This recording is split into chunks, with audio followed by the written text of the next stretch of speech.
இந்த படம் வந்த காலகட்டத்தில, பிளாக் ஹோல்ங்கிற கான்செப்ட் ரொம்ப கம்மியா தான் பேசிட்டு இருந்தாங்க நாசால. இந்த படத்துல பிளாக் ஹோல விஷுவலா காமிச்சிருப்பாங்க. இப்போ நாசா ஸ்பேஸ் ரிசர்ச்ல போய் பார்க்கும்போது, இந்த படத்துல காமிச்ச மாதிரியே அக்யூரேட்டா ரியல் லைஃப்ல இருந்திருக்குங்கிறது தான் உண்ம. இந்த அளவுக்கு இருக்கிற ஸ்பேஸ் அறிவு இதுவரைக்கும் எந்த டைரக்டர்ஸ்க்கும் கிடையாது. ஆனா இவருக்கு இந்த 10 மூளை இருக்குன்னு நெனைக்கிறேங்க. அதனால இந்த மாரி மாஸ்டர் பீஸ் படம்லாம் குடுக்க முடிஞ்சது. அடுத்தது ஐமேக்ஸ் பக்கம் வரும்போது, 10ல 3 படம் மட்டும் தான் ஐமேக்ஸ்ல ஷூட் பண்ணுவாங்க. அப்படி இருக்கும்போது, கிறிஸ்டோபர் நோலன் மட்டும் தான் அவர் எடுக்கிற எல்லா படத்தையும் ஐமேக்ஸ்ல ஷூட் பண்ணுவாரு. ஏன்னா நீங்க நெனைக்கிற மாதிரி ஐமேக்ஸ் கேமரா அவ்வளோ சாதாரணம் கிடையாது ஷூட் பண்றது ஒரு படத்தையே.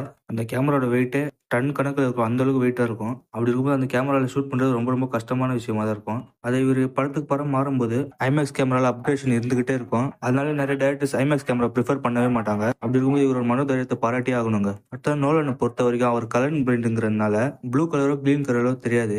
அதனால அவர் படங்கள் மேக்ஸிமம் கிராபிக்ஸ் யூஸ் பண்ணவே மாட்டாரு. அதிகபட்சம் அவர் படங்களுக்கு சிஜி ஷாட்ஸ் தான் யூஸ் பண்ணுவாரு தவிர கிராபிக்ஸ் தான் கம்மியா தான் யூஸ் பண்ணுவாரு.